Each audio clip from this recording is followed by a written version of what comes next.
mikrofonnya. Tolong semua mikrofonnya dimatikan. Kita akan mulai lagi. Kelompok 3 itu ada Pak Tresno Dodo, Bu Ismi Sofiatun, Bu Elda Rosmari, Bu Mufaroka. Bu Septi Handayani dimatikan saja. Mikrofonnya Bu Septi dimatikan. Bu Septi mikrofonnya dimatikan.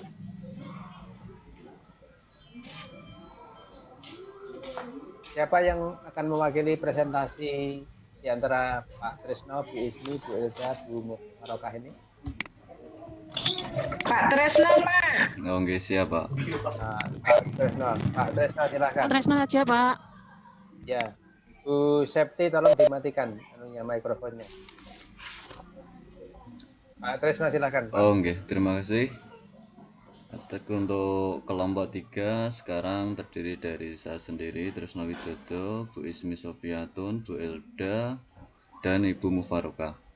Di sini kelompok kami akan melanjutkan dari kelompok 2 tadi tentang desain penelitian kualitatif. Di sini desain penelitian kualitatif ini yang selanjutnya yaitu ada desain penelitian grounded, yang kedua desain penelitian etnografi, dan yang ketiga desain penelitian naratif. Yang mana desain penelitian grounded yaitu dari grounded theory merupakan salah satu jenis metodologi riset sosial. Penelitian grounded merupakan sebuah metodologi riset yang bisa digunakan atau dipahami sebagai sebuah pendekatan penelitian di mana data lapangan menjadi sumber formulasi teori. Yaitu pada penelitian grounded theory ini menurut Crosswell ya tahun 2008 yang ada itu dikemukakan ada 6 karakteristik dari penelitian grounded ini. Yang pertama yaitu proses approach. Yang kedua ada theoretical sampling. Yang ketiga yaitu constant comparative data analysis. Yang keempat core kategori. Yang kelima teori generation atau penurunan teori. Yang keenam memos atau memo. Yang pertama yaitu proses approach dalam penelitian grounded theory, yaitu merupakan proses perujukan pada urutan tindakan dan interaktif. Yaitu yang dimaksudkan dalam penelitian ini itu pengalih bahasaan ya dalam proses approach ini, yaitu dalam penelitian yang kualitatif ini ditekankan pada prosesnya atau bisa ditekankan yaitu tindakan interaktif antar manusianya. Yang kedua ada theoretical sampling, yaitu data-data yang dikumpulkan dapat berbentuk transkrip atau wawancara, percakapan, catatan wawancara, yaitu bisa berupa dokumen-dokumen publik, buku harian, dan jurnal responden. Itu theoretical sampling. Yang ketiga, constant comparative data analysis. Ya, dalam penelitian tersebut yaitu pengumpulan data, mengelompokkan data ke dalam kategori, yaitu pengumpulan data tambahan dan pembanding informasi yang baru atau data-data yang baru, bisa dikatakan yang fenomena yaitu baru muncul untuk saat ini ya, atau constant comparative data analysis untuk menganalisis data. Yang keempat ada core kategori. Dari seluruh kategori utama yang diperoleh dari data, peneliti memilih satu kategori sebagai inti fenomena dalam rangka merumuskan teori. Setelah mengidentifikasi beberapa kategori atau misalnya bisa 8 sampai 10 kategori ya, peneliti memilih satu kategori inti sebagai basis penulisan teorinya. Dan yang kelima yaitu teori generation atau penurunan teori. Dalam penelitian grounded teori ini yang dimaksud dengan teori ya, yaitu penjelasan atau dalam pemahaman yang abstrak tentang suatu proses mengenal sebuah topik yang substantif. Dan yang keenam, memos dalam penelitian ini merupakan catatan yang dibuat peneliti atau berupa catatan kecil atau memo-memo yang mengelaborasi ide-ide yang berhubungan dengan data dan kategori yang dikodekan. Prinsip dalam metodologi grounded theory ini menurut Haig 2004 mengumpulkan beberapa prinsip.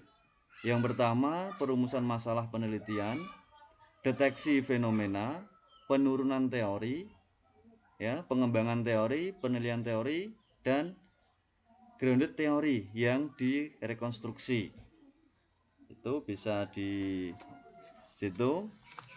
Untuk yang selanjutnya, metode pengumpulan data menurut MSIR menyatakan bahwa proses analisis data dalam penelitian grounded theory bersifat sistematis dan mengikuti format standar sebagai berikut. Yang pertama, pengkodian terbuka atau open coding. Pengkodian terbuka bisa dikatakan terbuka adalah bagian analisis yang berhubungan khususnya dengan penamaan dan pengkategorian fenomena melalui pengujian data secara teliti. Dan yang kedua, pengkodian berporos atau axial coding, yaitu kondisi kausal, peristiwa, insiden, kejadian yang menyebabkan terjadinya atau berkembangnya suatu fenomena. Fenomena, gagasan utama, peristiwa, kejadian, dan lain-lain. Dan yang ketiga, pengkodian selektif atau selective coding, yaitu menjelaskan dan menganalisis alur cerita, mengidentifikasi cerita, konseptual alur cerita, menentukan fenomena yang menonjol dan hambatan dalam menjelaskan alur cerita. Saya lanjut Bapak untuk yang slide selanjutnya. Dan yang selanjutnya, penelitian etnografi atau etnografi teori. Penelitian etnografi atau pendekatan etnografi merupakan sebuah metode penelitian ilmu sosial.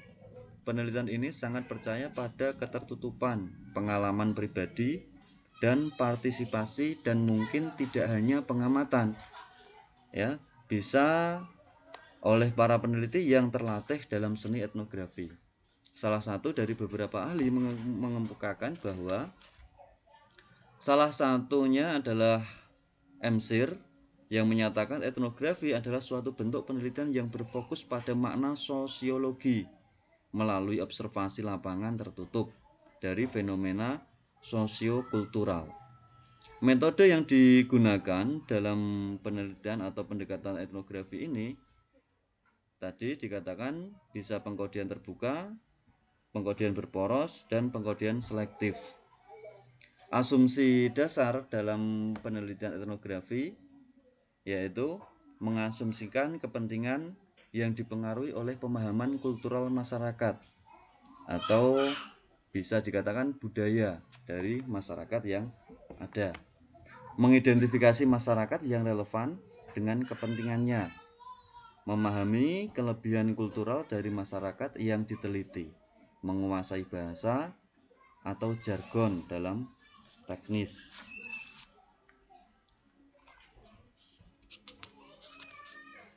Lanjut Bapak. Yang berikutnya yaitu penelitian naratif teori atau bisa dikatakan dalam penelitian naratif. Menurut Deutsch dan Lightfoot 2004, dalam Crosswell 2007, penelitian naratif mempunyai banyak bentuk dan berakar dari disiplin ilmu, kemanusiaan, dan sosial yang berbeda. Naratif bisa berarti tema yang diberikan pada teks atau wawancara tertentu, atau teks yang digunakan dalam konteks atau bentuk penyelidikan dalam penelitian kualitatif.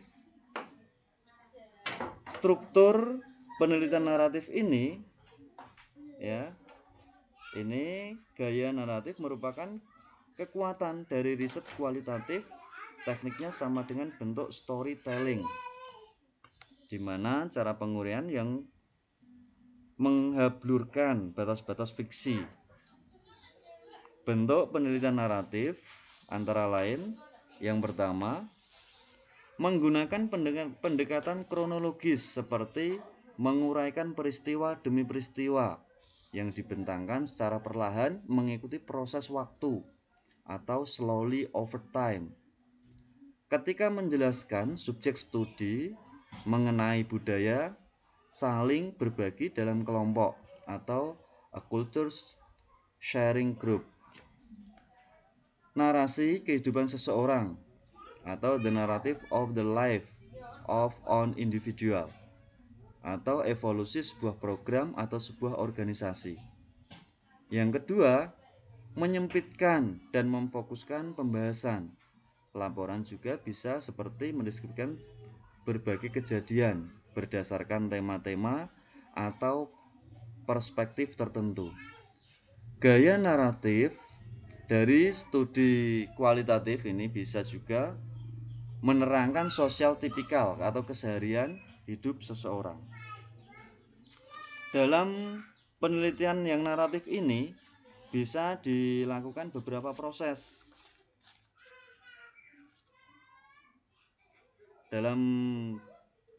Masih saya jelaskan saat tambahan untuk penjelasan dari penelitian naratif ini. Dari proses penelitian naratif, langkah yang bisa dilaksanakan dalam penelitian ini, yang pertama yaitu menentukan problem. Yang kedua, bisa memilih satu atau lebih dari individu yang memiliki cerita atau pengalaman kehidupan untuk diceritakan. Dan yang ketiga, mengumpulkan cerita tentang konteks. Yang keempat, bisa menganalisa cerita dari partisipan, kemudian di-restori atau diceritakan ulang. Yang kelima, bisa berkolaborasi dengan partisipan melalui pelibatan aktif atau dalam keseharian.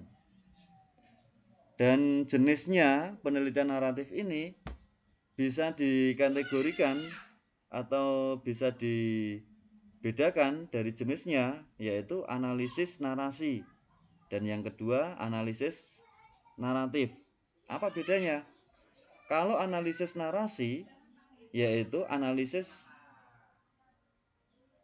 yang diparadigma dengan cara berpikir untuk membuat deskripsi tema yang tertulis dalam cerita atau taksonomi.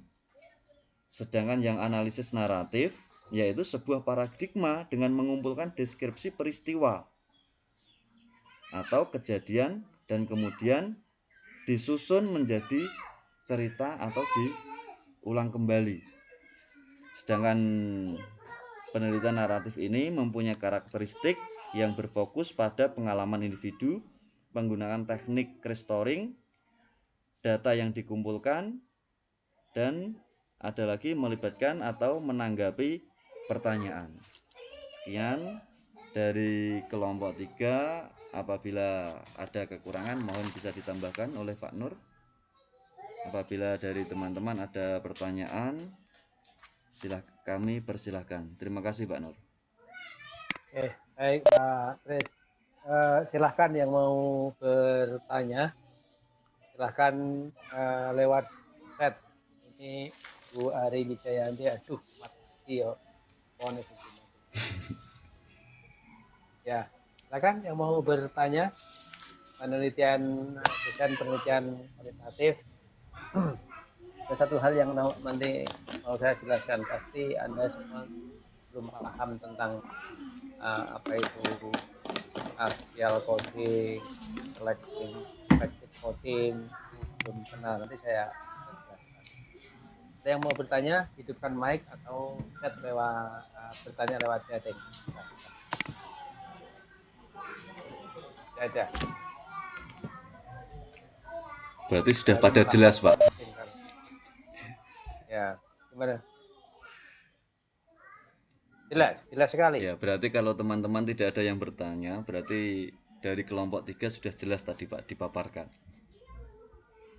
Ya, jelas sekali berarti. Ya, kalau memang tidak ada pertanyaan, saya akhiri untuk di sharingnya dari kelompok ini. Saya akan ganti sharing materi saya. Materi saya akan saya share dulu.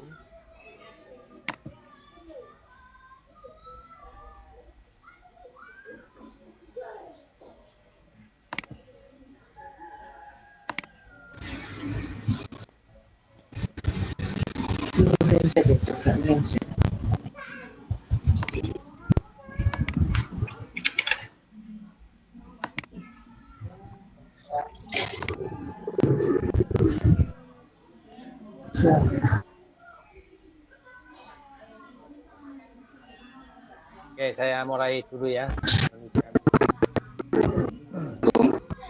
Dan kualitatif dengan grounded semua.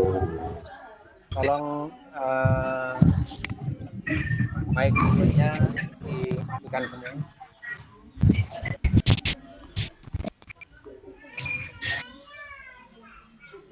Tolong mikrofonnya dimatikan semua. Akan saya mulai ya. Grounded tadi sudah dijelaskan. Kalau kuncinya di grounded itu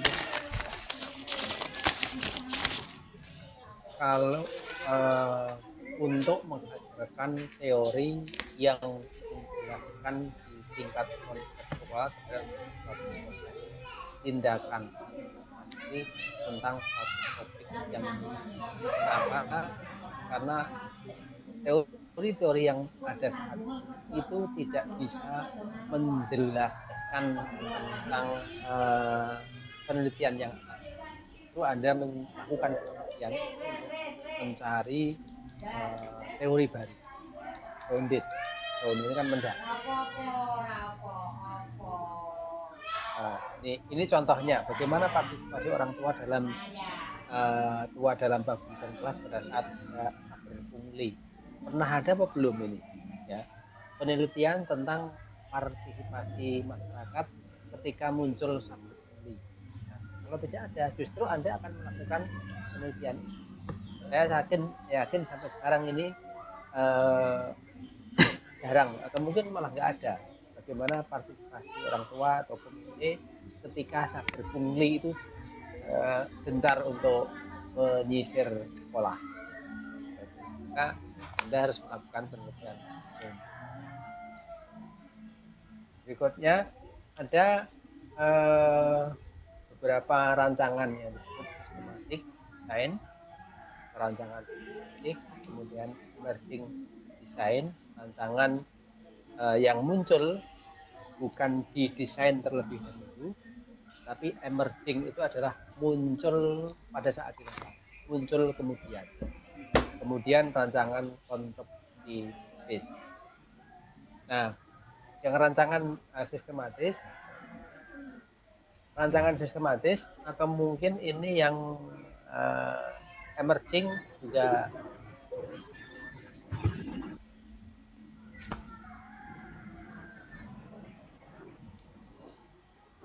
Bu Septi tolong dimatikan. Bu Septi dimatikan.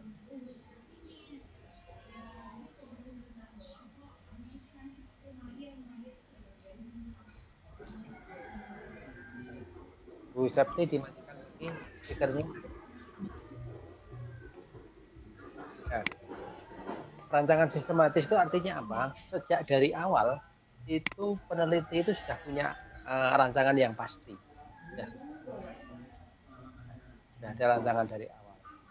Apa saja yang akan diteliti, subfokusnya apa, itu sudah.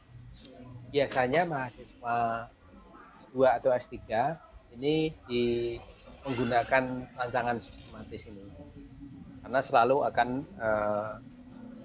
menggunakan rujukan-rujukan yang sudah ada, dan itu nanti bisa dijadikan dasar untuk tulis karya. Nah, ada 3 coding dalam grounded teori, terutama yang rancangan, yaitu coding A, coding sosial, dan coding Ini nanti saya jelaskan. Nah, ini. Apa itu ketiga coding ini? Yang coding terbuka itu dari awal itu sudah membentuk kategori awal informasi tentang fenomena yang diteliti dengan mensegmentasikan informasi, berikan kode-kode tertentu. Nah, contoh berdasarkan hasil wawancara, observasi, dokumentasi, memo, jurnal, FGD, maka peneliti mengidentifikasi kategori-kategori. Nah, kategori-kategorinya apa? Inilah kategori, kemudian spesialisasi. Ini dicari sumbernya dari yang coding terbukanya dari mana? Coding terbukanya ini dari kategori dan subkategori atau spesialisasi. Mengidentifikasi kategori dan subkategori. Inilah nanti yang akan di-coding. Ya, misalnya perencanaan itu pakai menggunakan kode apa. Kemudian spesialisasi. Ya, spesialisasi itu adalah subkategori. Misalnya di dalam perencanaan itu apa? Ada merencanakan tujuan, menentukan tujuan atau menentukan sasaran, kemudian menentukan penanggung jawab, kemudian menentukan waktu pelaksanaan. Masing-masing bisa diberi kode ini. Tujuan dan sasaran misalnya TS, kemudian penanggung jawab PD, kemudian waktu W, T. Nah, ini adalah coding yang sumbernya dari mana? Sumbernya ini juga bisa dari kode-kode yang lembar wawancara, observasi, dan pengamatan dokumen. Ini yang disebut dengan coding dari semua data yang dikumpulkan dari wawancara, observasi, kemudian ditranskripsi. Di transkrip itulah kita mulai membaca, kemudian memberikan kode-kode sesuai dengan spesialisasi atau subkategori. Itu yang nanti akan ketemunya banyak tadi. Kode-kode itu bisa di dalam perencanaan Anda itu 30 sampai 40. Tapi 30 ke 40 kode itu kan nanti susah untuk dianalisis. Maka nanti harus di globalkan lagi sehingga menjadi 20. 20 kode itu kan masih sulit, maka nanti akan dibuat lagi menjadi hanya sekitar 5 sampai 7 tema dan gampang untuk. Nah, coding aksial, untuk melakukan coding aksial ini ada beberapa langkah. Coding aksial itu peneliti memilih kategori coding, jadi yang coding terbuka tadi sudah dibuat.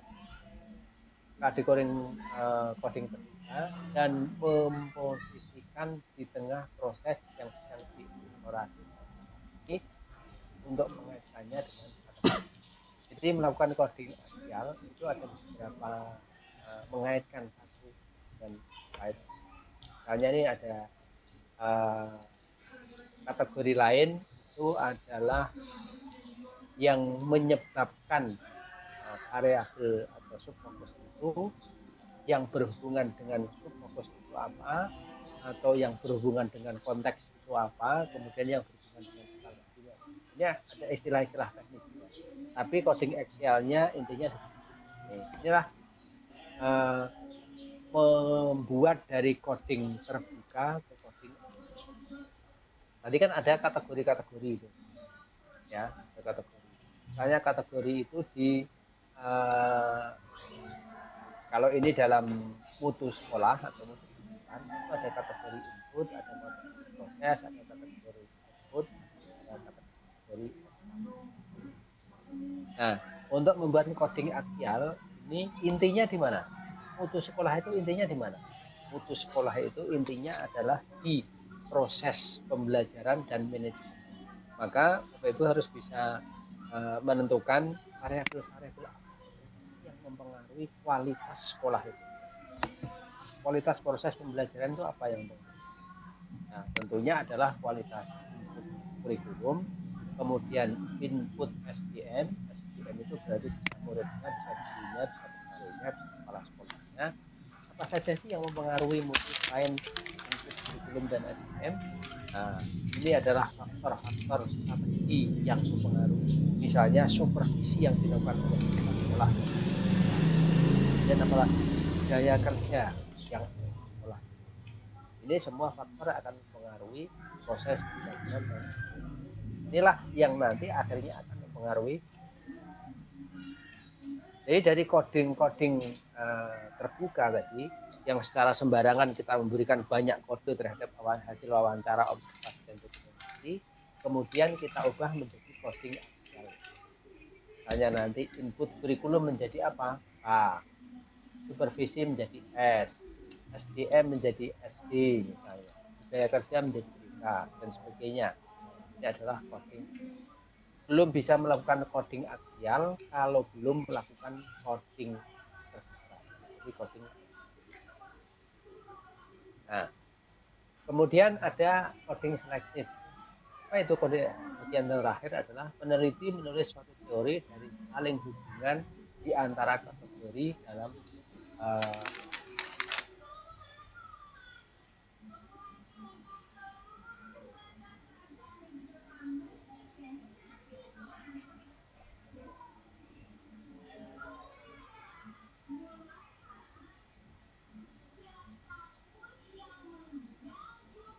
aksi ini. Coding selektif di sini Bapak Ibu membunyikan, misalnya saya kembali ke ini. Maka dari coding terbuka ke coding aksial ini Bapak Ibu sudah bisa membuat coding selektif dengan membunyikan apa?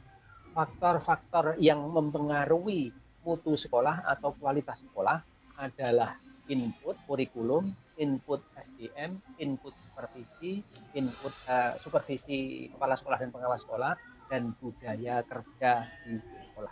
Itulah yang di sini disebut dengan coding, yaitu mengaitkan antara satu coding kategori dengan kategori yang lain. Ya. Proses mengintegrasikan dan menyempurnakan teori dilakukan melalui teknik-teknik seperti menulis alur cerita. Ya, ini. Jadi coding selektif itu seperti kita membuat cerita dalam bentuk tulisan, itu yang namanya coding. Dalam sebuah alur cerita atau storyline, peneliti dapat memeriksa bagaimana faktor-faktor tertentu memengaruhi fenomena ini. Ya, tadi faktor inti apa sih yang mempengaruhi kualitas sekolah itu? Ya, intinya adalah proses pembelajaran dan manajemen sekolah. Manajemen sekolah dan proses pembelajaran yang mempengaruhi apalagi input ini, input itu, supervisi dan itu adalah yang disebut coding selektif. Nah, kemudian ada emerging design, itu desain yang muncul ya ketika kita sudah di lapangan, ya tidak kita rencanakan dari awal. Ya mungkin tadi ada tambahan-tambahan itu yang emerging design. Jadi membiarkan teori muncul dari data. Teori itu bukan kita bangun dari awal, tapi setelah kita memperoleh data. Itu yang emerging design. Kemudian rancangan desain konstruksi fisik.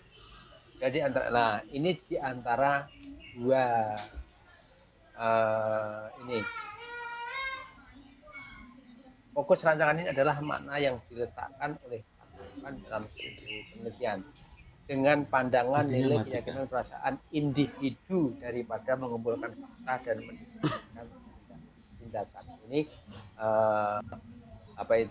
peneliti rancangan konstruksi fisik ini menggunakan pandangan-pandangan dari langkah-langkahnya dibaca. Nah, kemudian etnografi itu desain etnografi itu banyak diterapkan di dalam penelitian lampunya ini matikan sosial dan lampu ya, ini bisa dijelaskan ke atas. Atau tentang kelompok budaya sama atau cultural sharing group banyak digunakan untuk penelitian budaya. Macamnya banyak sekali ya. Ini ada etnografi realis ya. menjelaskan objektif tentang situasi yang biasanya dari pandangan seorang pemuda. Jadi macam-macam ini jenis. Ada studi kasus, jadi etnografi, sosial budaya, penelitian sosial budaya, apa itu mengangkat suatu kasus tertentu kasus atau multi kasus. Ketika lebih dari satu kasus, 2, 3 itu namanya sudah multi kasus. Kemudian ada etnografi kritis, itu mengangkat permasalahan sosial budaya yang pada kelompok-kelompok marginal. Ya, kelompok marginal itu kalau didefinisikan berarti kelompok yang kurang mendapatkan akses pendidikan untuk menyuarakan hak-haknya. Yang lainnya masih banyak. Dalam. Langkah-langkahnya tidak usah saya jelaskan. Oke, itu. Silahkan yang mau bertanya, silahkan hidupkan mic-nya atau chatting. Ini saya lihat lagi Pak Tri sudah masuk. Penelitian untuk S2 manajemen penelitian bisa metode penelitian etnografi atau tidak? Nah, bisa. Contoh konkretnya apa? Kalau misalnya etnografi kritis, ya tadi kan banyak etnografi itu banyak. Contohnya adalah etnografi kritis. Anda meneliti tentang manajemen sekolah di sekolah-sekolah yang peserta didiknya itu anak-anak tidak mampu, anak gelandangan, kemudian tukang becak. Seperti kalau di Semarang itu ada di Pasar Semawis, daerah Pecinan, bukan Kampung Semawis tapi di daerah Semawis itu ada satu sekolah gratis yang sama sekali tidak bayar, dan itu serta didiknya adalah orang-orang tidak mampu semua, anaknya tukang becak, anaknya gelandangan. Kalau di Jakarta itu ada yang namanya sekolah kolong jembatan, itu sekolahnya Kartini, itu semuanya pesertanya sana. Itu Anda bisa melakukan penelitian etnografi kritis, bisa, atau etnografi yang lainnya. Sekali. Silakan lagi yang tanya, hidupkan mic-nya atau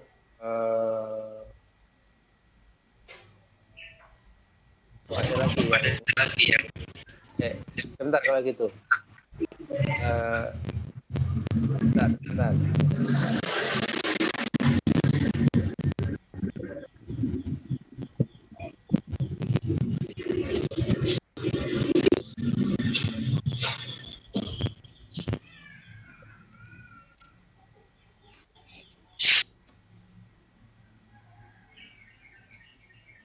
Ya, kayaknya ini Pak Muhammad Rohim ini ya.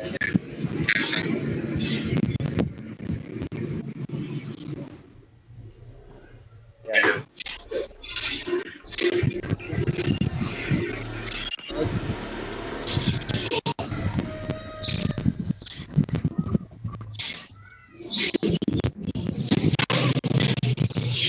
Pak Muhammad Rohim, tolong dikelola mic-nya. Itu nyala dan kelihatan di forum.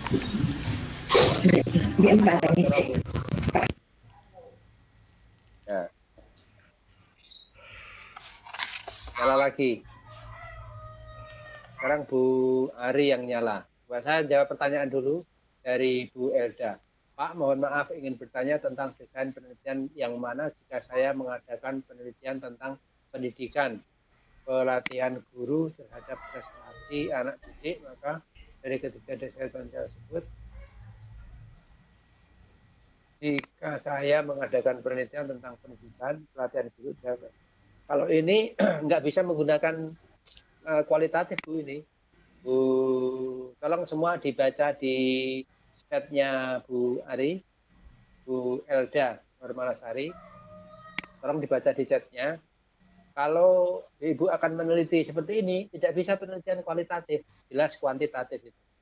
Ya, ini saya mengadakan penelitian tentang pendidikan, pelatihan guru terhadap prestasi anak, maka dari ketiga desain itu bukan judulnya itu jelas sudah mengatakan itu penelitian kuantitatif, bukan kualitatif. Iya, Pak. Ya. Iya, Nah, Pak. oke. Ya, betul sekali. Silakan lagi tanya. Mikrofonnya di silakan. Ya, berarti dari hanya dengan melihat judul saja itu sudah bisa dibaca itu nanti menggunakan metode penelitiannya apa gitu, Pak? Bisa, lah itu jelas Anda akan menghubungkan dengan tentang pelatihan guru terhadap prestasi, itu kan berarti pengaruh pelatihan terhadap prestasi, itu tidak bisa kuantitatif, tidak bisa kualitatif. Pengaruh hubungan, korelasi, dampak, itu jelas kuantitatif. Berarti itu ada apa ya, kata-kata yang khusus nanti misalnya kuantitatif sama kualitatif ya, Pak? Kata kerjanya ya, Ya, Pak? jelas. Ya, jelas itu. Kalau sudah mengatakan pengaruh, hubungan, dampak, korelasi, itu jelas sudah kuantitatif. Ya, kalau kualitatif itu bahasanya itu lebih sederhana, lebih bebas, lebih terbuka. Misalnya efektivitas pengembangan keprofesian berkelanjutan di Demak itu jelas kualitatif. Ya, atau manajemen konflik di sekolah X itu jelas kualitatif itu. Kualitatif. Manajemen konflik di sekolah X itu jelas kualitatif. Kirinya kalau kuantitatif itu ada variabel-variabelnya, maka disuruh nyari variabel kan. Tapi kalau di penelitian kualitatif itu langsung ketemu fokusnya apa sih?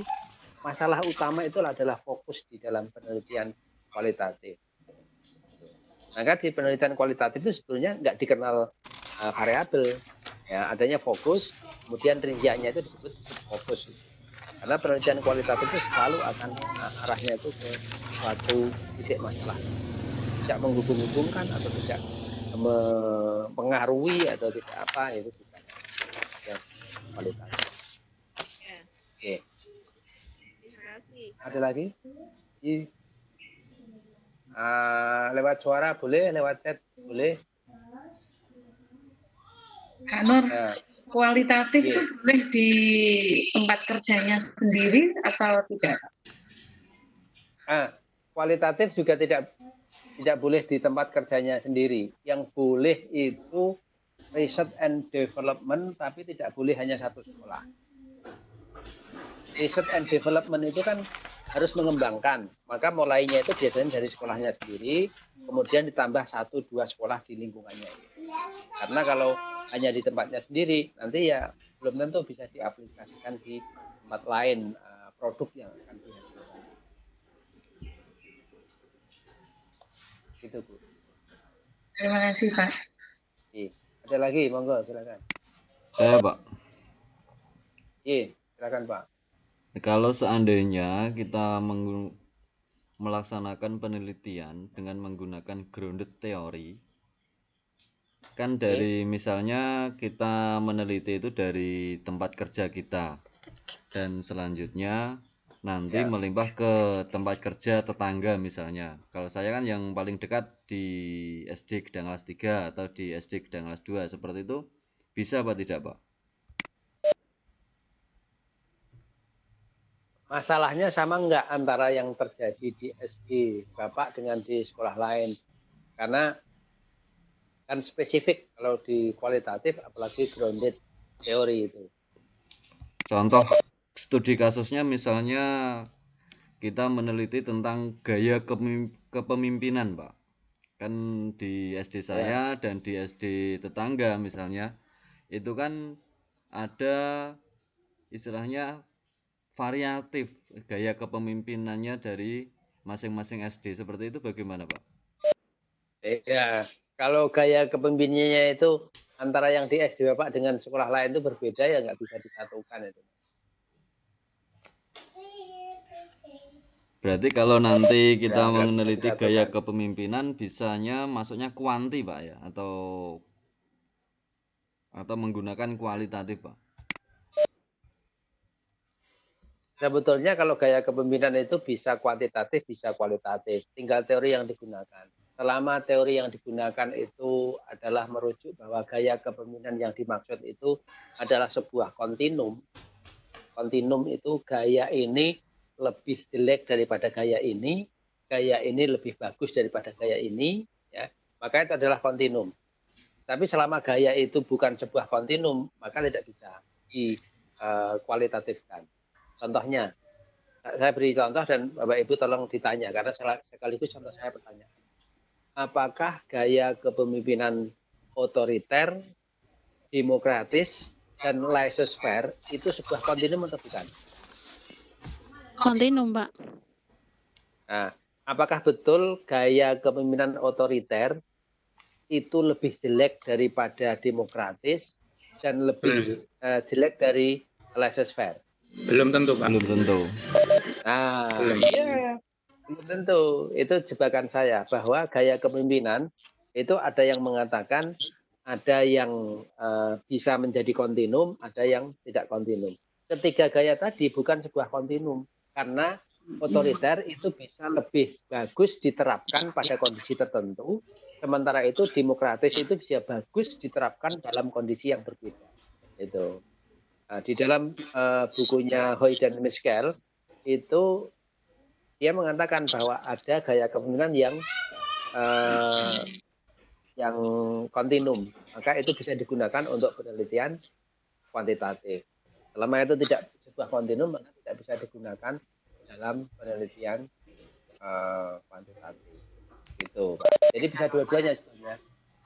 Yang mana yang Terus ada pertanyaan dari terus lanjut Pak, yang masih melanjutkan yang gaya kepemimpinan tadi. Terus seandainya dari pengaruh ketiga gaya kepemimpinan tadi itu bisa berpengaruh terhadap mutu pendidikan, misalnya seperti itu. Nah, itu nanti jelas. Itu jelas kuantitatif itu, Pak. Berpengaruh ya, Pak? Ya, jelas itu. Berarti nanti kalau karena Anda akan mengukur. Berarti nanti kalau masuknya di kuanti untuk responden dalam penelitiannya itu, apakah nanti bisa siswa, guru yang ada di situ, atau dari masyarakat sekitar atau wali murid, Pak? Nah, yang bisa menilai kepemimpinan kepala sekolah itu siapa? Apakah siswa bisa? Apakah wali murid bisa? Yang dipimpin oleh kepala sekolah itu siapa? Guru, Pak. Guru, Pak. Nah, kalau yang dipimpin guru ya respondennya guru. Nggak mungkin yang dipimpin guru tapi tanyanya ke murid. Karena kepala sekolah itu tidak terkait langsung dengan murid melalui variabel antara yang disebut dengan guru. Dan kepala sekolah itu juga tidak terkait langsung dengan wali murid kan? Iya. Justru wali murid itu seringnya dengan guru. Nah, begitu. Oke. Coba ini ada pertanyaan lagi dari Pak Muhammad Nurrohim ini. Pertanyaannya, Pak, kalau adanya permasalahan guru yang diteliti itu bisa kualitatif. Bisa saja permasalahan guru itu apa? Nah, contohnya tadi permasalahan guru misalnya profesionalisme guru. Saya sering sekali meneliti profesionalisme guru itu dengan kualitatif. Bisa, Pak. Kemudian dari 081288, Pak Nur, untuk penelitian kualitatif apakah bisa dilakukan di satu sekolah saja seperti yang Bapak contohkan tadi? Kualitatif bisa di satu sekolah saja, tapi tidak boleh di sekolah sendiri. Nah, pasti Anda tidak akan bisa objektif. Ya, cirinya penelitian kualitatif adalah harus unik, harus istimewa, harus tidak biasa-biasa saja. Karena salah satu tujuan penelitian kualitatif adalah untuk share best practices juga. Kemudian Pak Tri, pertanyaannya adalah apakah dapat disimpulkan kalau kuantitatif itu pasti mengarahkan ke pengukuran, sedangkan penelitian kualitatif tidak mengarahkan ke pengukuran? Ya, memang begitu. Jadi kalau ada mengukur, ya, itu adalah kuantitatif. Kalau di kualitatif itu kan datanya tidak mengukur kan, tidak melalui tes, tidak melalui angket, tidak dilakukan pengukuran karena datanya berupa kata, berupa kalimat, berupa paragraf, berupa dokumen. berupa rekaman yang itu nanti ditranskripsi semua menjadi pernyataan-pernyataan. Maka namanya kualitatif. Betul, Pak Tri. Ada lagi pertanyaan? Kalau tidak, Pak, mau tanya Pak. Budi. Ya. Tolong yang lain dimatikan dulu mikrofonnya. Ya. Silakan.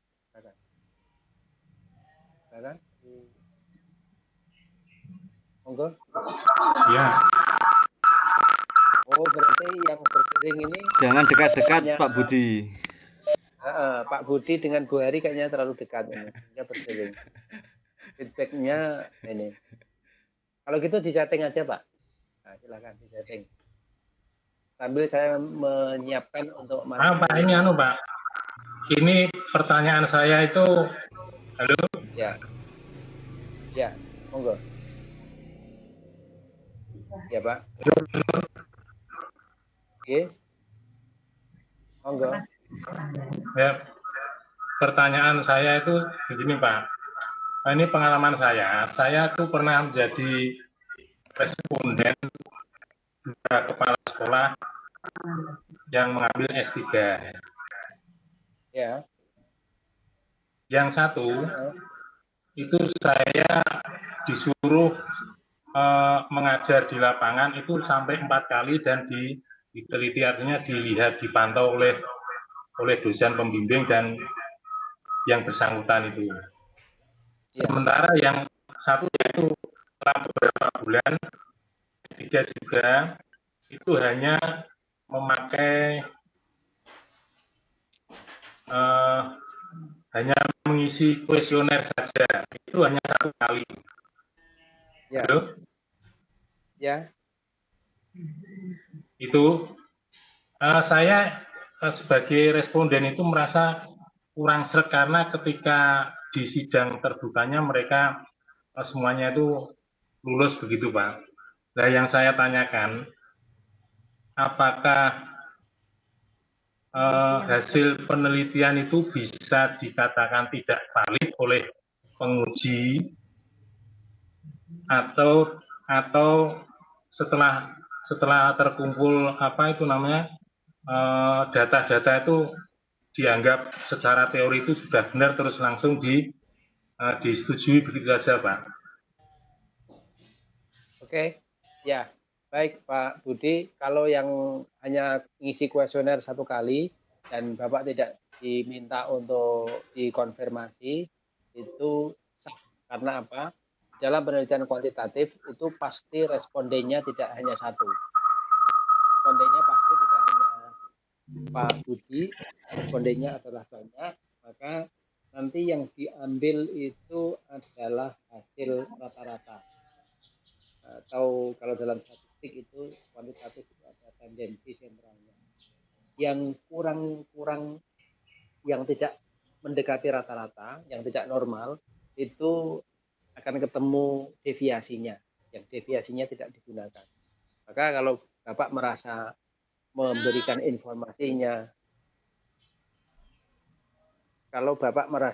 informasinya, kurang atau tidak tepat, itu maka bisa digunakan data rata-rata dari yang lainnya. Tuh. Nah, kalau di dalam penelitian yang kualitatif sampai 4 kali itu ya memang harusnya begitu. Ya. Cuma sayangnya Budi tidak diundang di dalam sidangnya itu. Tapi saya yakin itu tidak hanya 1, tidak hanya Pak Budi yang akan informan. Mungkin juga ada beberapa. Karena kalau hanya satu-satunya itu biasanya itu terkait dengan profil orang, itu hanya 1. Tapi kalau lebih dari 1 orang, maka akan diambil data dari sumber-sumber atau yang lain. Gitu.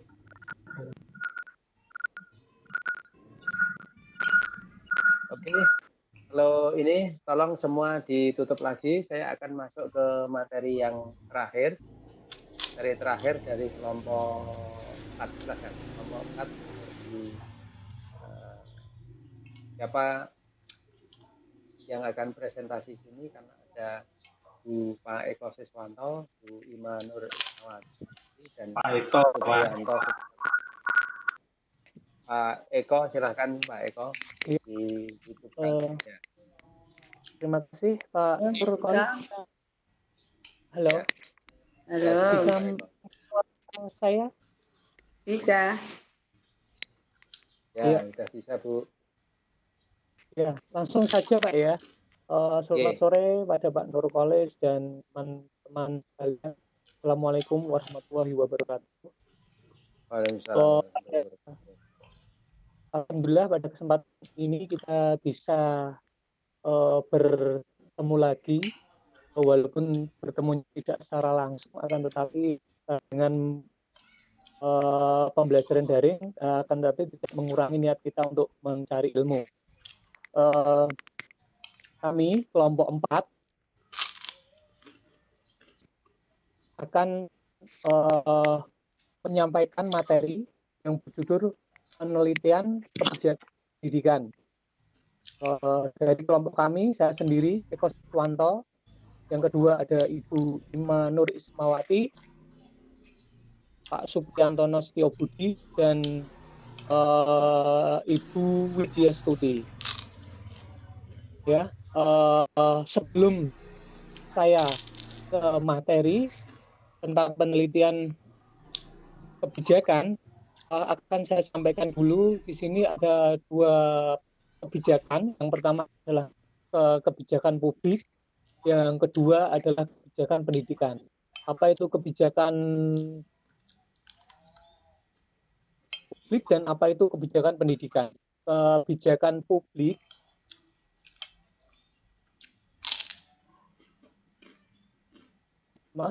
saya ulangi, kebijakan publik itu adalah kebijakan yang dibuat oleh negara, khususnya pemerintah, sebagai strategi untuk merealisasikan tujuan dari negara yang bersangkutan.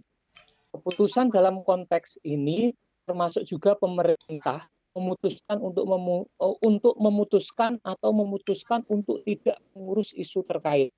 Dalam prakteknya, bentuk kebijakan pemerintah tertuang dalam berbagai peraturan perundang-undangan. Itu adalah kebijakan publik. Sedangkan kebijakan pendidikan merupakan keseluruhan proses dan hasil perumusan langkah-langkah strategis pendidikan yang dijabarkan dari visi misi pendidikan dalam rangka untuk mewujudkan tercapainya tujuan pendidikan dalam suatu masyarakat untuk suatu kurun waktu tertentu. Saya lanjutkan untuk pengertian dari penelitian pendidikan itu sendiri. Apa itu penelitian kebijakan? Kebijakan apa toh itu? NIM tahun 2005 memberikan pemahaman tentang penelitian kebijakan dengan membedakannya dengan penelitian tradisional. Menurutnya ada 2 macam penelitian, yaitu penelitian tradisional dan penelitian kebijakan. Penelitian tradisional dalam konteks ini bukan dalam kapasitas untuk membandingkan dengan penelitian kebijakan sebagai penelitian modern, tetapi lebih karena sifat khasnya saja. Sifat khas penelitian kebijakan itu sendiri terletak pada fokus masalahnya, di mana aplikasi kerja penelitian ini untuk keperluan membuat kebijakan. Sedangkan ya, seperti dikutip dari 2005 mendefinisikan penelitian kebijakan sebagai proses penyelenggaraan penelitian untuk mendukung kebijakan atau analisis terhadap masalah sosial yang bersifat fundamental secara teratur untuk membantu mengambil kebijakan memecahkan masalah dengan jalan menyediakan rekomendasi yang berorientasi pada tingkah laku atau tingkah laku pragmatik. Jadi di sini bisa kita simpulkan bahwa penelitian kebijakan pendidikan adalah suatu penelitian tentang kebijakan pendidikan yang telah ada.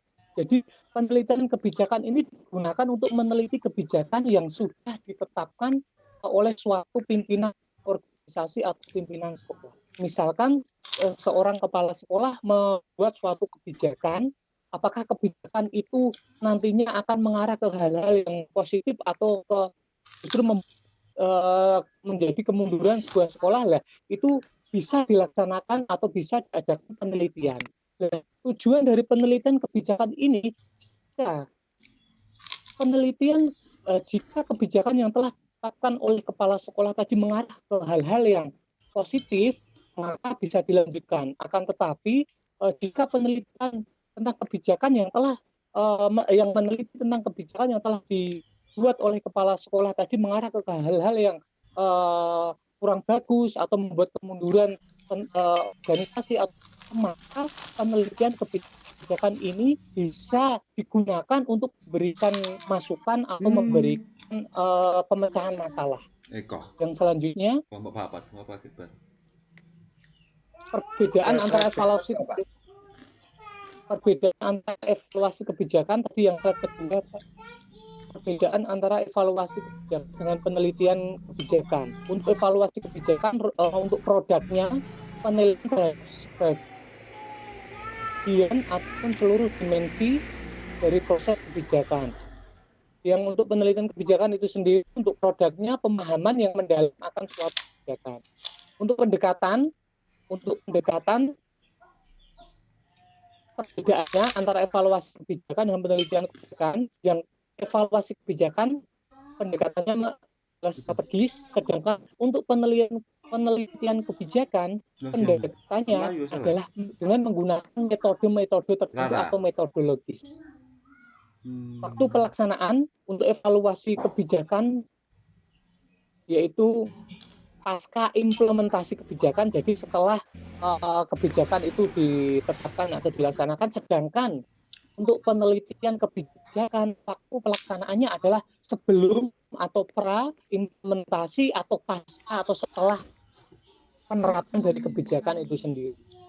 Sedangkan pelaksanaannya untuk evaluasi kebijakan itu adalah tim dari evaluasi kebijakan, sedangkan untuk penelitian kebijakan untuk pelaksanaannya adalah lembaga keilmuan atau universitas. Untuk lamanya atau durasinya untuk evaluasi kebijakan itu adalah menengah, sedangkan untuk penelitian kebijakan itu bisa jangka pendek, bisa juga jangka panjang. Selanjutnya untuk yang ketiga ini adalah lokus. Lokus itu kami juga kurang begitu paham Pak Nurwalis mengenai lokus.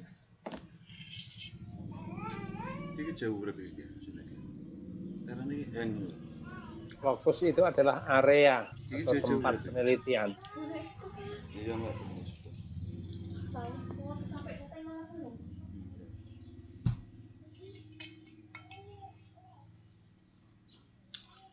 Eko, silakan dilanjut.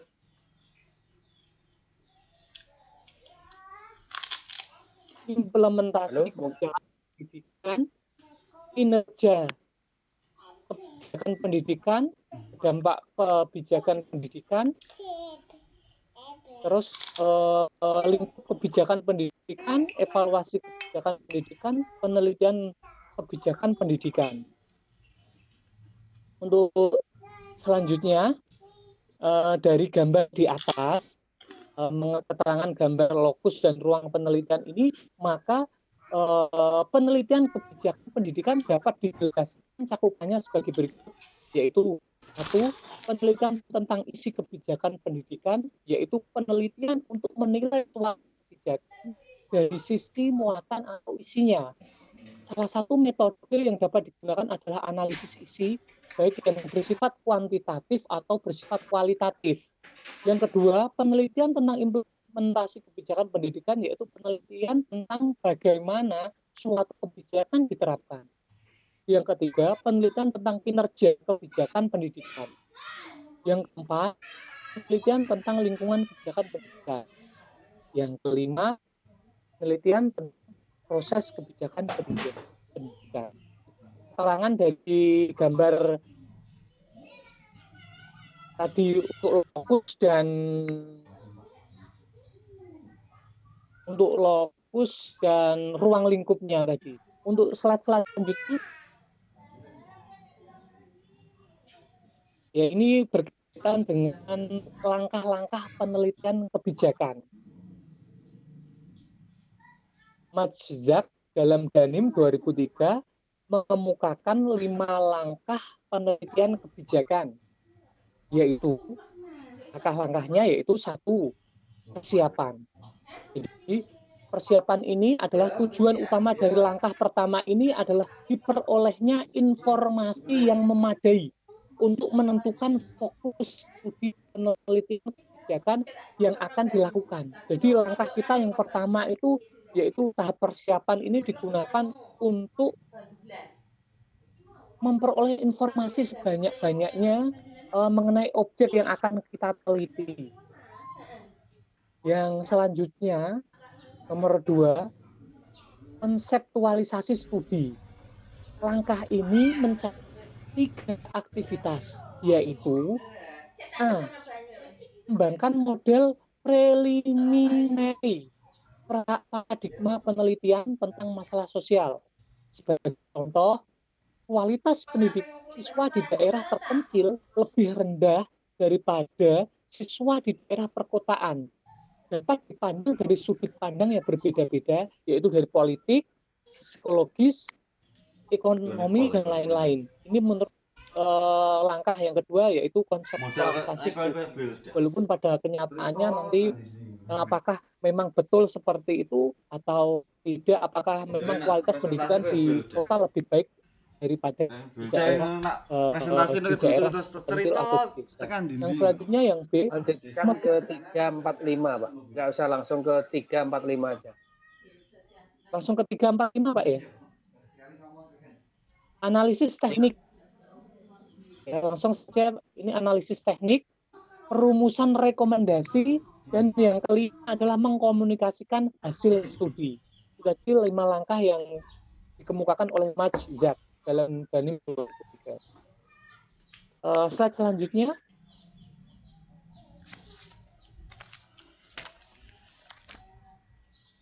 Mengenai contoh judul penelitian. Contoh judul penelitian ini contoh apakah bisa kita ambil atau tidak nanti Pak Nur. Ini hanya contoh-contoh judul penelitian, yaitu diantaranya ada kebijakan, karena ini materinya tentang penelitian kebijakan maka harus contohnya kebijakan pengaruh kepemimpinan kepala terhadap kinerja guru di SMPN 1 Karangtengah. Yang kedua, pengaruh kebijakan standar kelulusan nasional terhadap perkembangan metode pembelajaran bahasa Inggris sekolah menengah kejuruan Kabupaten Malang. Yang ketiga, analisis implementasi kebijakan kepala sekolah dalam upaya peningkatan kompetensi guru SD negeri Betangkas. Dari kelompok kami, kelompok 4, apabila dalam penyampaian banyak kekurangan ataupun mungkin ada kata-kata kalimat yang kurang jelas, mohon maaf yang sebesar-besarnya. Itu saja dari kami, kelompok 4. Assalamualaikum warahmatullahi wabarakatuh. Kita kembalikan lagi ke Pak Nur. Jadi kalau dari judul-judul ini yang pas untuk dijadikan judul penelitian kebijakan adalah ini, yang ketiga saja. Karena kalau yang 1, 2 ini jelas mengarah ke kuantitatif. Pengaruh kepemimpinan kepala sekolah terhadap kinerja guru. Walaupun ada kata kebijakan ini bukan penelitian kebijakan ini.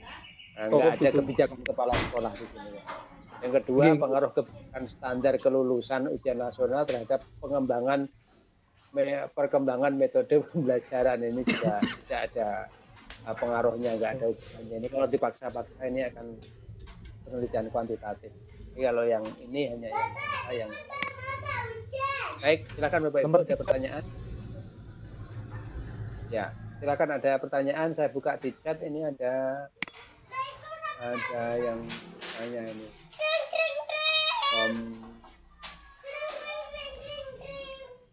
Apakah disimpulkan? Oh, ini sudah tadi. Yang berikutnya Pak Bu Erna Kusuma. Pak, saya tadi dapat info dari kakak kelas, katanya yang penelitian kuantitatif tentang kinerja guru sebagai variabel sudah di warning karena sudah terlalu banyak, Pak. Apakah betul? Ya mungkin juga di warning oleh Kapolri biasanya. Yang memberikan warning adalah Kapolri.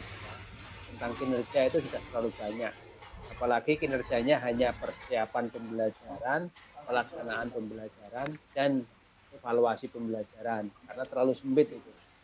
Karena kinerja guru itu sebetulnya bukan itu hanya kinerja guru dalam pembelajaran. Betul kalau di warning. Kemudian yang kedua dari kasus, apakah penelitian kebijakan itu langsung dikategorikan penelitian kuantitatif? Nah, beda. Penelitian kebijakan itu bukan penelitian kuantitatif ya, walaupun mirip-mirip. Karena kalau penelitian kebijakan itu areanya spesifik terkait dengan kebijakan. Kebijakan apa? Kebijakan publik.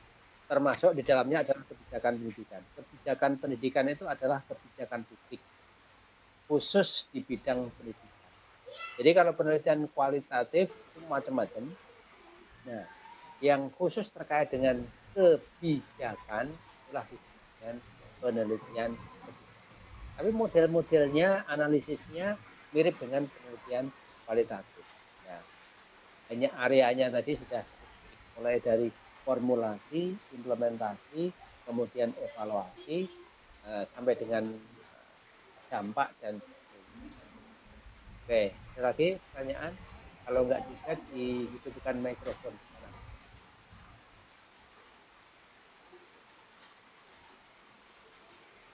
Oke, tidak ada. Kalau tidak ada berarti kan sudah jelas itu. Ada yang mau bertanya atau hidupkan Pak setting atau Pak Nur, mikrofon? Oke. ya.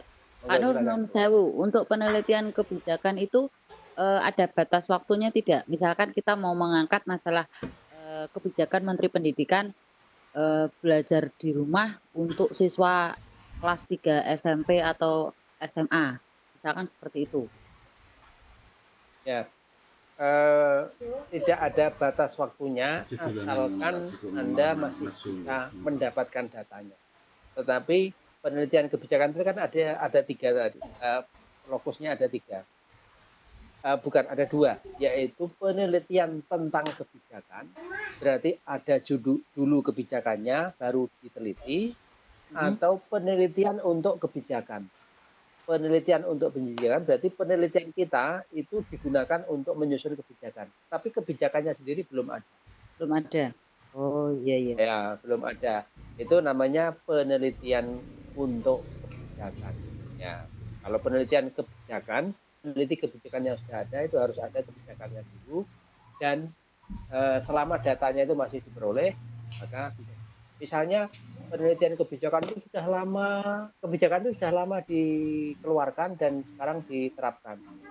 Misalnya kebijakan kebijakan pemberian BOS, itu kan sebuah kebijakan. Apa betul BOS itu bisa menurunkan angka drop out? Apakah betul BOS itu bisa menurunkan atau menaikkan angka partisipasi kasar atau partisipasi murni? Nah, itu kan kebijakannya sudah lama, sudah 10-15 tahun yang lalu. Tetapi kan sekarang terasa.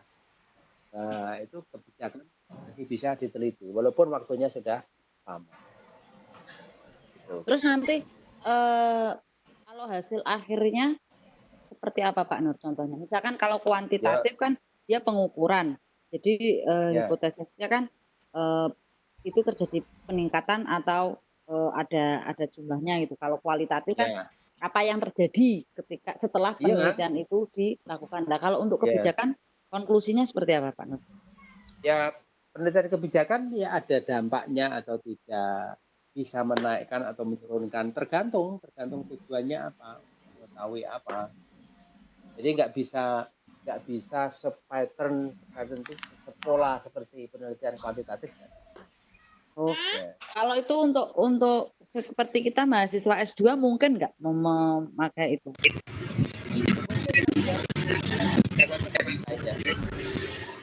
Halo Pak Nur, kurang jelas suaranya Pak Nur. Karena suaranya Pak Nur Rahim masuk sehingga nggak jelas. Oh, gitu. Ya. Pak Nur Rahim itu kalau masuk mengganggu itu karena sinyalnya jelek. Iya. Ya. Apa tadi pertanyaannya?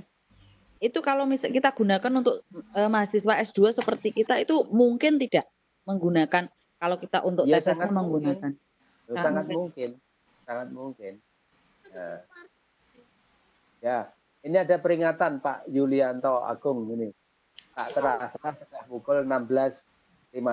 Oleh karena itu, tanya jawab saya tutup. Saya akan share slide saya. Tanya ya. satu lagi, Pak. Sebentar, saya share dulu daripada nanti diperingatkan saya sudah waktunya sudah mau habis share PowerPoint saya biar halusan.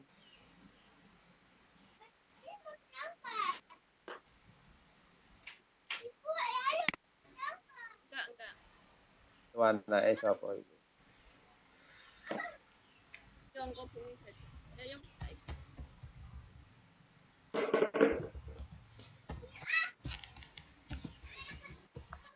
Ya, nanti tidak jajan itu Bu, para Bu Ima.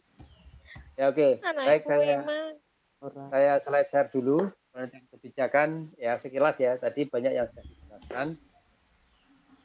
Ya bentuk-bentuk penelitian kebijakan, bentuk-bentuk kebijakan dulu sebenarnya. Kebijakan itu banyak macam-macam ya, ada kebijakan publik itu banyak macam. Ada yang formal, ada yang bentuknya konvensi, ada yang ucapan pejabat atau perilaku pejabat itu adalah kebijakan. Kebijakan formal itu bisa berupa hukum, undang-undang, regulasi, peraturan pemerintah, itu bisa. Kalau konvensi itu berarti kesepakatan. Kalau ucapan pejabat itu berarti apa yang disampaikan oleh pejabat. Kemudian perilaku pejabat itu juga sebuah kebijakan. Tapi dari sekian ini memang yang paling terekod dengan baik adalah kebijakan yang dalam bentuk hukum, undang-undang, regulasi itu sampai ke perda, surat edaran itu semua bisa dijadikan namanya kebijakan proses input ya. Dalam membuat kebijakan secara umum itu intinya ini adalah isu kebijakan itu muncul karena ada agenda pemerintah atau ada permasalahan di masyarakat. Dari ini kemudian dibuat formulasi rumusan kebijakan. Nanti rumusannya itu dalam bentuk undang-undang atau perda atau pergub. Dari formulasi kebijakan itu akan diimplementasikan, ya, diterapkan oleh dinas pendidikan. Nah, outputnya itu keluaran itu adalah kinerja. Nah, setelah kebijakan itu diimplementasikan, apakah ada kenaikan APM? Tolong yang lain dimatikan dulu mikrofonnya biar tidak mengganggu. Nah, bahkan tadi ada yang namanya evaluasi, ada yang namanya proses, ada yang namanya input, yang namanya lingkungan. Lingkungan kebijakan itu apa saja yang mempengaruhi proses. Pengertiannya tadi sudah, objek penelitian kebijakan adalah suatu kebijakan, baik undang-undang maupun surat edaran. Ada dua kelompok, yaitu penelitian untuk kebijakan, berarti penelitian kita itu justru untuk membuat. Misalnya saya pernah membuat penelitian untuk kebijakan, saya meneliti tentang distribusi guru.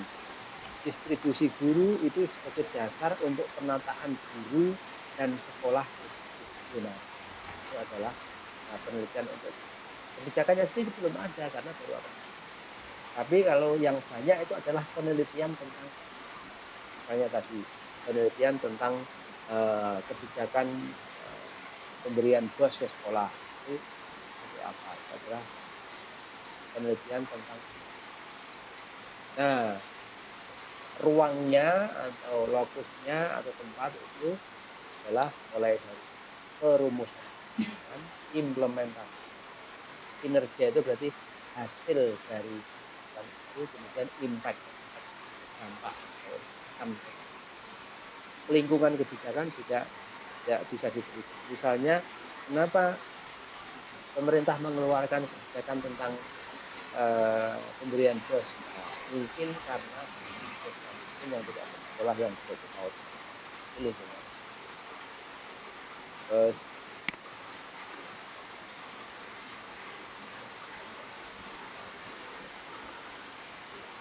nah, proses dan objek penelitian kebijakan itu bisa mulai dari perumusan. Berarti rumusan kebijakan sendiri bisa implementasi, berarti pelaksanaan, pengendalian monitoring dan evaluasi, kinerja kebijakan terhadap kemudian lingkungan kebijakan juga bisa. Ada yang mulai live meeting, ada keluar kelas. Ini banyak yang kebijakan. Semua itu bisa diteliti sampai pengendalian kebijakannya seperti apa, kemudian apa, lingkungan kebijakan. Proses penelitian kebijakan ya. Nah, contoh-contoh. Nah, ini contoh-contoh penelitian kebijakan betul ini. Saya ambil dari sumbernya dan dari saya buat sendiri. Ini penelitian yang pernah dilakukan oleh Rian Nugroho di Kabupaten Bali, kebijakan desentralisasi pendidikan di Kabupaten Jembrana, Provinsi. Jadi sederhana kayak kualitatif. Kebijakan pemberian tunjangan profesi guru Indonesia. Ini juga penelitian. Kebijakan 5 hari sekolah jenjang SMA, SMK. Ini adalah contoh judul. Dan nanti di dalamnya nanti diuraikan kayak penelitian kualitatif. Sebetulnya rincian dari penelitian kebijakan yang dimaksud. Jadi nggak ada variabel-variabel juga. Tes individu nggak usah ucapan terima kasih. Pas jam 5. Silahkan tadi yang mau bertanya, saya berikan untuk bertanya sebelum ditutup. Oh, ini ada nih, sudah masuk nih, berapa masuk. Pak, anak ribut sampai HP kepencet. Ya. Pak, contoh metode teknik analisis data tentang penelitian kebijakan. Saya jelaskan tadi, tekniknya, teknik analisis data itu mirip dengan kualitas. Saya tapi di kebijakan ada kata kualitas dan di penelitian kualitatif katakanlah sekolah kata yang digunakan apapun itu tidak mempengaruhi, ya. Bisa hal yang sama, kata yang sama itu bisa digunakan di dalam penelitian kuantitatif, kualitatif, kebijakan, RNC, bisa semua. Jadi nggak tergantung pada kata yang sama. Kemudian pengaruh supervisi, input kurikulum, SDM dan biaya kerja terhadap sekolah. Nah, ini bisa dijadikan penelitian kuantitatif. Tapi contoh yang saya bangun tadi adalah contoh kualitatif. Jadi ingin meneliti sekolah yang berkualitas itu seperti apa. Nah, mutu sekolah itu bisa diteliti melalui kuantitatif, melalui kualitatif, melalui kebijakan, apapun itu bisa. Tapi tinggal cara membunyikannya sebagai penelitian kualitatif itu seperti apa, kuantitatif seperti apa, kebijakan seperti apa. Terus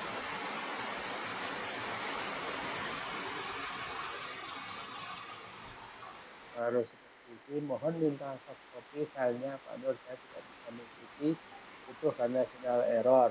Wah, ini error. Dalam penelitian kebijakan, apakah boleh hanya mengacu pada satu kebijakan saja? Nah, justru yang di penelitian kebijakan itu fokusnya hanya satu. Ya, misalnya kebijakan sekarang ya, misalnya kebijakan belajar di rumah itu kan satu kebijakan, ya kan? Tapi yang mengikuti itu kan banyak, ya. Kebijakan belajar di rumah itu sumbernya dari mana? dari surat edaran Menteri Pendidikan tahun 2020. Nomornya saya lupa, nomor 4 kalau nggak salah. Dari itu kemudian bupati, gubernur, kepala dinas membuat surat edaran, itu adalah turunannya. Tapi intisarinya adalah dari SE Mas Menteri. Ya. Jadi sumbernya memang harus. Terima kasih banyak Pak. Maaf, sebenarnya saya tidak mengganggu Pak. Mau hanya banyak hasil. Iya. Kalau Pak Nur Rahim ini masuk itu mengganggu kelas ya. Karena sinyalnya jelek ya. Jadi memang Bapak Ibu, setiap platform online ini beda-beda. Ada yang kalau Webex ini adalah platform yang paling bagus tetapi makan banyak kuota. Jadi kalau Bapak Ibu mau ikut pembelajaran saya dengan Webex ini harus kuotanya harus banyak. Kenapa? Karena istilahnya megabyte yang diperlukan ini adalah besar. Ya, kalau hanya sedikit kuotanya, yang paling aman itu kalau pakai WiFi. Ya, terbatas kuota. Tapi kalau